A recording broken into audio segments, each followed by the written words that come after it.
महाकुंभ में कोई भूखा नहीं सो रहा, हर रोज बन रहा है लाखों लोगों का खाना। महाकुंभ में लगा है दुनिया का सबसे बड़ा भंडारा, जिसकी कैपेसिटी जानकर आपको चक्कर आ जाएगा। नंबर 1, हर दिन लाखों लोगों का भोजन। महाकुंभ मेला सिर्फ आस्था और आध्यात्म का संगम नहीं, बल्कि ये दुनिया का सबसे बड़ा फ्री फूड डिस्ट्रीब्यूशन सेंटर बन चुका है। यहाँ रोजाना लाखों श्रद्धालुओं को भोजन कराया जा रहा है और ये संख्या हर दिन बढ़ती ही जा रही है। शोधकर्ताओं के अनुसार मेला क्षेत्र और प्रयागराज शहर में फैले इन भंडारों में रोज 10 से 15 लाख लोग भोजन कर रहे हैं। ये संख्या इसे दुनिया का सबसे बड़ा निःशुल्क भोजन स्थल बनाती है। मेला क्षेत्र के लगभग हर सेक्टर, हर मार्ग और हर कोने में भंडारे चल रहे हैं। इतना ही नहीं, शहर भर में भी कई संस्थाएं और श्रद्धालु अपने अपने स्तर पर भंडारे आयोजित कर रहे हैं। चाहे कोई स्थानीय निवासी हो या दूर दराज से आया कोई यात्री, हर किसी के लिए यहाँ भोजन की कोई कमी नहीं है। ये भंडारे 24 घंटे संचालित हो रहे हैं, जिससे कोई भी भूखा न रहे। श्रद्धालु इसे केवल भोजन नहीं बल्कि प्रसाद मानकर ग्रहण कर रहे हैं, जिससे उनकी आस्था और सेवा भाव और गहरा हो रहा है।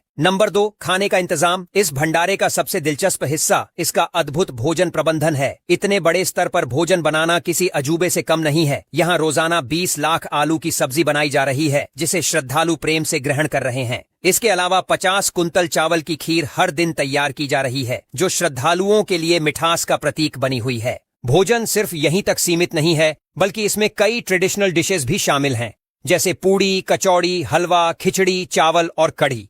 श्रद्धालुओं को गर्मागर्म भोजन परोसा जाता है और कई जगहों पर इसे पैकेट में भी वितरित किया जाता है, ताकि लोग इसे अपने साथ ले जा सकें। इसका प्रबंधन बड़े स्केल पर किया जा रहा है। हजारों किलो दाल, चावल, आटा और अन्य सामग्री हर दिन उपयोग की जा रही है। भंडारों में काम करने वाले सेवादार दिन रात मेहनत कर रहे हैं, ताकि किसी को भूखा न रहना पड़े। नंबर 3, इस्कॉन अडानी समूह का योगदान। महाकुंभ में चल रहे इन भंडारों की व्यवस्था में केवल धार्मिक और सामाजिक संस्थाएं ही नहीं, बल्कि कई बड़े कारोबारी समूह भी अपना योगदान दे रहे हैं। अडानी ग्रुप और इस्कॉन ने मिलकर महाप्रसाद सेवा नाम का एक विशेष भंडारा शुरू किया है, जो 13 जनवरी से 26 फरवरी तक चलेगा। इस भंडारे में रोजाना करीब 1 लाख श्रद्धालु भोजन कर रहे हैं, जिससे ये मेला क्षेत्र के सबसे बड़े भंडारों में से एक बन गया है। इस्कॉन कैंप में ये सेवा दोपहर 3 बजे से रात 11 बजे तक चलती है और हर कैंप में 400 से 500 वॉलंटियर्स भोजन सेवा में लगे हुए हैं। ये वॉलंटियर्स पूरी श्रद्धा और समर्पण के साथ काम कर रहे हैं, ताकि हर कोई भरपेट भोजन कर सके। आयोजकों के अनुसार मेले के समापन तक ये भंडारा लगभग 50 लाख लोगों को निःशुल्क भोजन उपलब्ध कराएगा। इस भंडारे में सिर्फ आम श्रद्धालु ही नहीं, बल्कि कई विदेशी यात्री भी आकर प्रसाद ग्रहण कर रहे हैं।